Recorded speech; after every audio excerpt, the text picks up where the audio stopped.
Hi everyone, thanks for coming back to my channel. If you're new here, I'm Nicole Buckeye Stitcher. This is my end of May, maybe a little bit of June planning video for 2020. I have lots of stitching to show. I also have a Catio finish to show, but I'll put that at the end of the video. That way if you're just here for the stitching, you can watch the beginning and then check out before the end. But I got lots of feedback in my last video that you want to see more cats, so believe me, I could definitely show you more cats. But let's get started with the stitching. I had a finish. Last time we chatted, I was almost done with this, and I finished A Raven's Reply by Luminous Fiber Arts.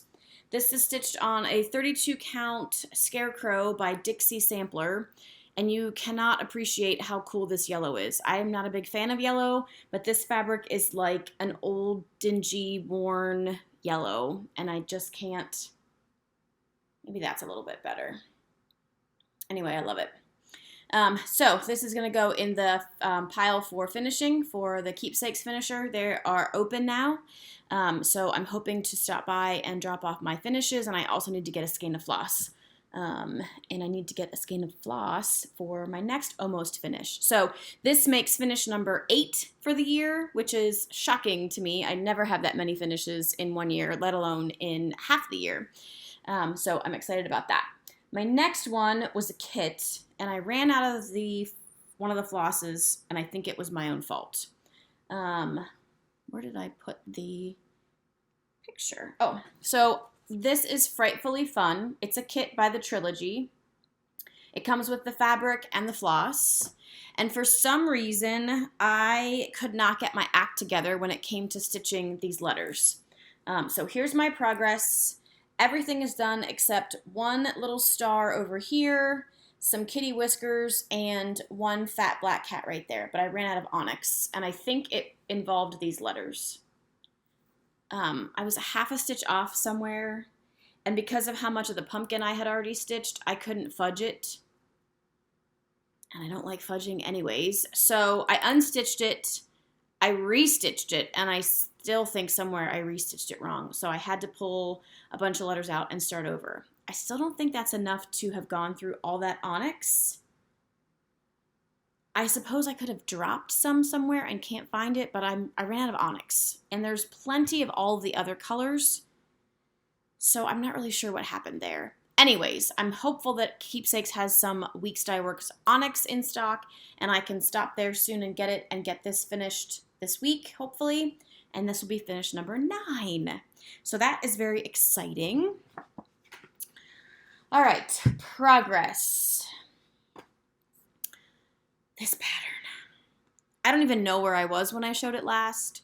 I'm not even sure I have any. Oh, I know I have progress. I stitched half of these 2 little birds. I just cannot get into this. So I stitched these 2 little birds. I know that for sure. I started this lady's hat, and I quit. Wordplay May. Don't love it. But I'm not giving up on it though, because I really wanted to stitch it. It's a stitch along that I started with Melly Ellie because I sent it to her for her birthday. And I just want it to be done. I'll be happy with it when it's done. I just don't love it right now. I also started, this was my birthday start. This is Madame Chantilly's Cats in the Rain. This is all I got done in one day. And this is 32 count Lakeside Linen Flagstone. The pattern calls for 36 count, so she's a lot bigger than I was anticipating, but I'm using what I have, and I didn't have a 36 count that was just the perfect gray for these colors. So there she is. I think last time I showed it to you, I showed you what red I was going to stitch. 321. Of course, I've changed my mind again, and I'm thinking that 304 may be better for the rest of this palette. So there's 304, there's 321. You know what, it probably doesn't matter, but you know how I am. I can't just pick one and be done with it. So we'll see when it comes time to get to the raincoat, because I'm switching that yellow raincoat out for red. Okay, so there's that. This little ring that I have, that little floss boss, that came from Kathleen's Trodden Trail as part of my birthday gift. I'll show you what else she sent me later, but I hung it on my little ring. All right, so I tried to have some progress on this. This is Sue Hillis, 'Twas the Night. Okay? And the last time I showed this, I had finished all of this letters.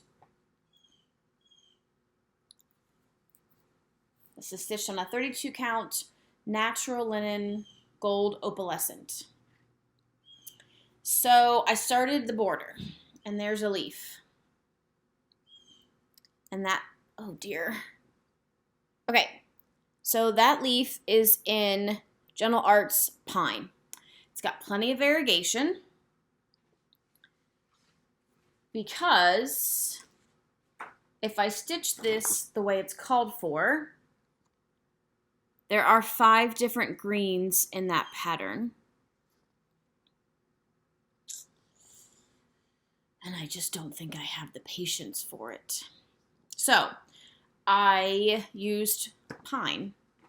The problem is when I started to do the back stitching, it just doesn't have the same effect as all those colors. It just looks like some weird green blob with some black lines in it.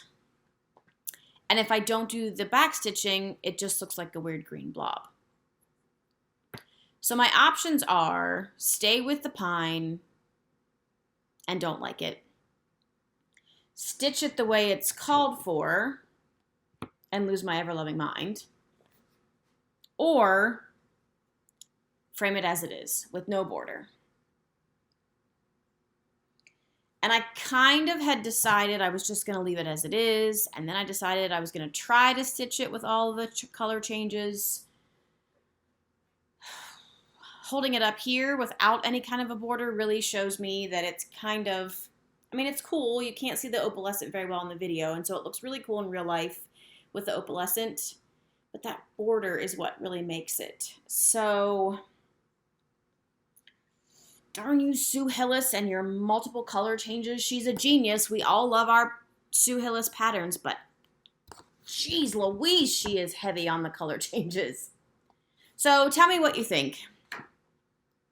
I think before I completely make a decision, I need to stitch at least one with all the color changes and see how it goes. Because for the berries, I think the berries are like 3 different colors, but really the berries could be 1. Can you see that? I could probably get away with doing the berry in 1 color and having it make sense when it's with the other stuff. So I didn't get very far with that, but I did touch it and I did talk about it. So there's that. Okay, that's all my progress. Let's talk about purchases. Yes, I have some purchases, but they're part of the Teresakogut's fundraising efforts for LNSs. So I actually watched one of her videos that showed her picking some of the stores, and I figured it all out now. So this line of patterns that she is doing for to raise money for LNSs is called Whimsy Chicks. When you go to her Etsy shop, Teresakogut, it doesn't have any specific categorization for Whimsy Chicks. If you read the big long description, it will tell you it's part of the Whimsy Chicks series. It'll tell you which individual pattern supports which shop. But there's no specific designation when you're just scrolling through. They kind of look a little bit cartoony because they're PDFs only, so that gives you a little bit of a hint. But unless someone shows you, they may be a little bit hard to distinguish if they're for the shops or not. Actually, now that I say that, they're not that hard to distinguish from her other PDFs. I went to her site this morning to see how many she had done so far of her original 15, and they're not that hard. Just rambling. Anyway, so as of this morning, she's got 12 of the 15 shops up, patterns for the shops up. All she does is pull a name from a hat. So I think maybe she's doing all the shops that carry her products. So in my last video, I showed Julie Reflections Framing. I bought her pattern, and of course Keepsakes, I bought her pattern. I bought 2 more.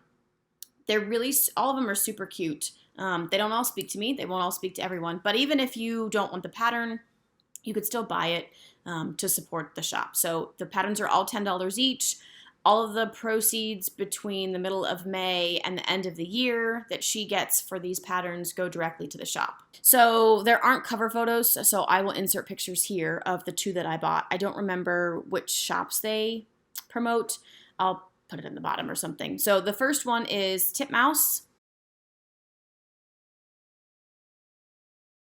He is so cute. And she even said in her video, she knows that they're not blue, they're gray, but she wanted to make him blue. And I just think he's adorable. The second one is Penny's Garden. And I believe this one is for Cross My Heart in Columbus, Ohio. But that little chicken is adorable with her little watering can. And she's definitely standing on a bee skep. Tilly's standing on a flower pot. Penny's standing on a bee skep. So like I said, there are 12. There are a few that have people in them. So the one for Julie's has a human, a girl in it. There's another shop that has a cute little blonde girl in it. So check them out. Support your shops. Support Teresakogut. And those are all my purchases. I almost had another purchase. I was almost enabled to break my not buying anything, because I don't count those charity ones as buying anything. That's my rationalization. But I didn't do it yet, Carolyn. I did not do it.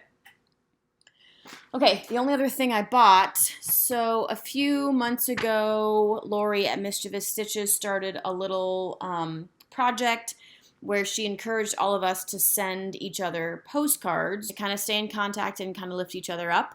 And I'm still participating in that because I love sending mail and I love getting mail. And I just wanted to highlight someone that I purchased from twice now on Etsy. Her shop name is LouPaper, and she has amazing artwork. They're super colorful and super detailed. I think they're $2 each. Super reasonable. I've ordered twice from her, and she has sent me free stuff every time. Here's another one. She doesn't just sell postcards. She sells greeting cards. She sells artwork if you want to hang something on the wall. So check her out. This one's super cute. And of course, you know I bought it because of that big fat red cardinal. So those are my purchases. I received a sweet gift from one of the ladies who won one of my fabric giveaways last month. She sent me a little Mill Hill Autumn Harvest kit, and she sent me some tapestry needles. And she said I could keep them or give them away. Not sure yet what I'm doing with these, but I have some ideas. I think I am going to give them away, but not in this video. All right, so I received some sweet gifts and some lovely cards for my birthday. Thank you to everyone who acknowledged me here and on Instagram. It's always fun to have your day acknowledged. I got a few fun things from some friends. So Jen Stitching Niche sent me some little thread palettes. I love this little ruler with a little cat on the end. I believe she has these in her shop. I'm not positive, but if you're interested in thread palettes like these or want to know if you can get these, check out Jen's Stitching Niche on Etsy. She also sent me this hysterical little hedgehog planter, and I got this little succulent at the grocery store for $1 and tucked it in there, and it's perfect for him, don't you think? We'll see how long it takes me or one of the cats to kill that thing. Okay, and then Kathleen from Kathleen's Tread and Trail sent me a box of stuff. Just want to, show you a few things. So she stitched me these fabulous little strawberries. She said she pulled these motifs from a bigger pattern, and I don't remember what the pattern is, sorry. They're super cute little finishes. Why? Every single time, you think by now I'd get it. Reverse it. She sent me some bow and scissors, which I've never used before, and that little thread drop and some other cute little stitching goodies. So thank you for that. And then one of the cards I got that I wanted to show you is, just because it's stitched, I received this from Dory. She is Dory Squirrely Stitcher on Instagram. She comments a lot on everybody. So she stitched this little card for me. Super cute. Thanks, Dory. Okay. Plans. I want to stitch on Cats in the Rain in June. I also want to, this new setup I thought was going to work to give me more space, to elevate this computer a little bit, but it's just still not working, so hang on. I brought two other things down. So you know that I already finished this Votes for Women earlier this year, but I never did the vote button, and I want to do that and kind of display it with this. So I think I'm going to start this. It shouldn't take long, but you know how it is. We always say that, and then who knows, but I'm going to do that button. And then this was my January 1st start. I don't know if I've ever even shown this. I was going to stitch this with Pam, Stitching by the Lake. Nope, Stitching Between the Lines. But I think she said in one of her recent videos that she hasn't done anything on it either, so I don't feel so bad. This is Winter ABCs by Little House Needleworks. I started this on January 1st, and I think I've stitched on it. I think that is the only time I stitched on it. I thought I stitched on it again, but looking at it now, I've only stitched on it because this is all I have. I don't even know what that is. I think it's the fence. Nope, I bet it's the mittens. Yep. So that's it. This is 32 count Aspen. So I'd like to work on this. Look at my needle minder. It's 310, the cat that lives at Keepsakes. Oh, I just love her face. Okay, so I want to work on that. That should go pretty quickly. Famous last words. I want to work on Cats in the Rain. I want to work on my button. And I don't know what else. My pile of continuous projects is slowly whittling down, and I finally feel like I'm seeing a light at the end of the tunnel. But I have lots of projects still left. So I'd like to try to keep going with this momentum that I'm on of getting things done. All right, that is all the stitching. If you're done watching, thanks for stopping by, and I'll see you next month. If you're going to hang around for the Catio, thanks, because it's super exciting. Okay, so we finished, and by we I mean Brian. Brian finished the Catio this past weekend. We were almost done with it a day before, but he realized the last minute that the lock that he bought wasn't going to fit across the door. And there definitely needs to be a lock on the door so that nothing can get in and no one can get out. And the little door is there for me to be able to get in there and clean. If we're trying to leave and the little hellions won't come in, I can go in there and get them and pop them through the window. And I've already had to do that because they love it. I think Gray Baby is going to take his food bowl and his litter box and just camp out there for the rest of the summer because he's out there all day. Pearl loves it too. She's still mad that the kittens get to go out there with her, but she loves it. She loves it. She's out there most of the day as well. There's a big bush next to it, and I tucked a little bird feeder in there, so I've got lots of birds and a stupid squirrel who keeps ransacking the thing. I realize squirrels need to eat too, but there's a feeder in the front yard he can eat from. He doesn't need to ransack this little tiny one. Anyways, so there's lots of bird activity. There are woods in our backyard, so there's lots of sounds and smells back there. Right now it's still pretty bare, but I'm working on getting some plants that are cat safe and some other things in there to fill up the space so they've got things to hide behind. But let me insert the video here of the almost finished tour of the Catio before they got to go in. Okay, everybody. It's opening day for the Catio. Brian went to get a lock for the door. The one we originally bought didn't fit well, so he went to get another a lock, and once that's on the door, the kittens can get out. So let's take a quick little tour. They are ready to come out. You ready, Billy? It's almost time, buddy. All right. So the Catio is about 44 inches wide and about 8 feet long. So Brian built some shelves. We put some outdoor carpeting. And there's eventually going to be a little hammock that hangs here that they can get into. So they'll be able to access the Catio from that window. There's going to be an insert in that window that has a cat door, and then the cat door can be locked or the window can be closed if you take the insert out. This beam goes all the way from the floor to the ceiling, and it's wrapped in sisal rope, which is what most cat trees have wrapped around it, so these guys can scratch on this, but they can also climb all the way up. And the top is a plastic poly blah blah blah that's recommended by most of the sites I've seen for catio building. So they've got shelves all the way around and little perches there.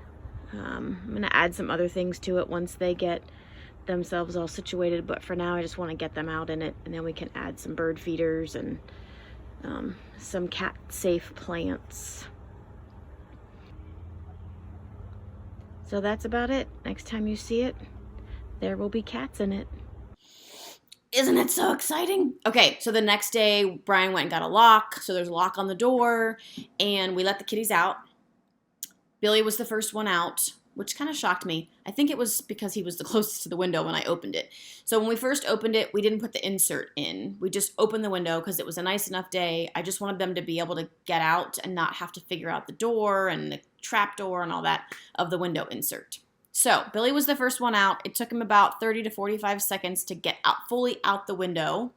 I was recording on my phone and I was on call last weekend. So of course, 35 seconds into him making his way out, I got called. So I went in the house to finish up the call. And when I came back, Wyatt was out, which really shocked me. I thought he'd be the last one out. He's the most timid.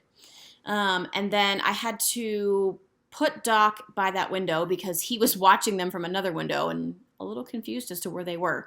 So he went right out. He's super confident. I figured he'd be the first one out and the first one to figure it all out. Pearl was asleep. I had to wake her up, and she grumbled the whole way to the window, and then she realized she had found her Mecca. So they love it.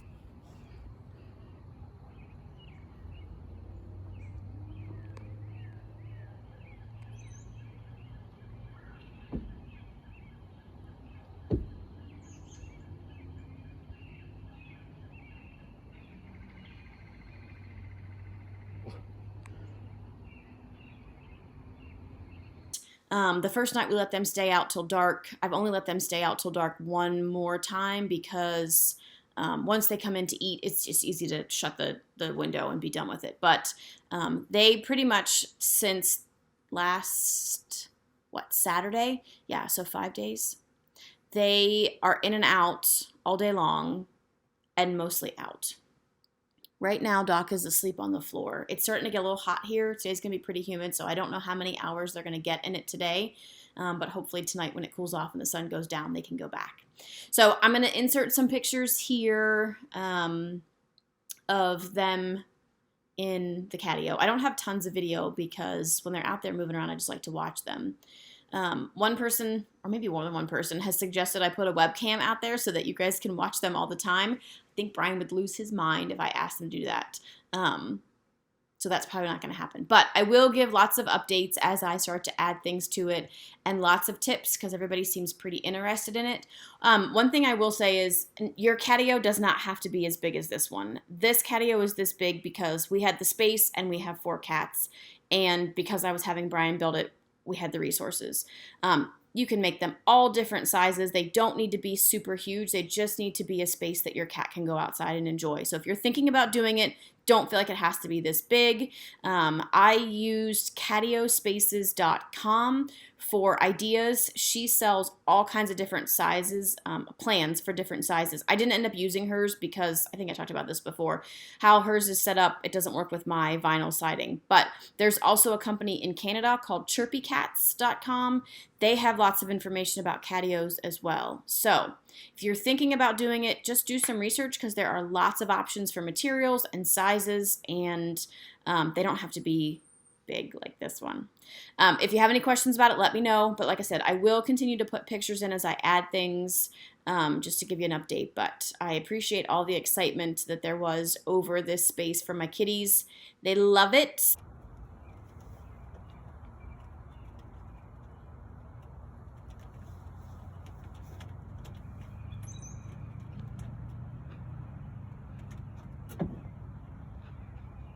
They're super happy.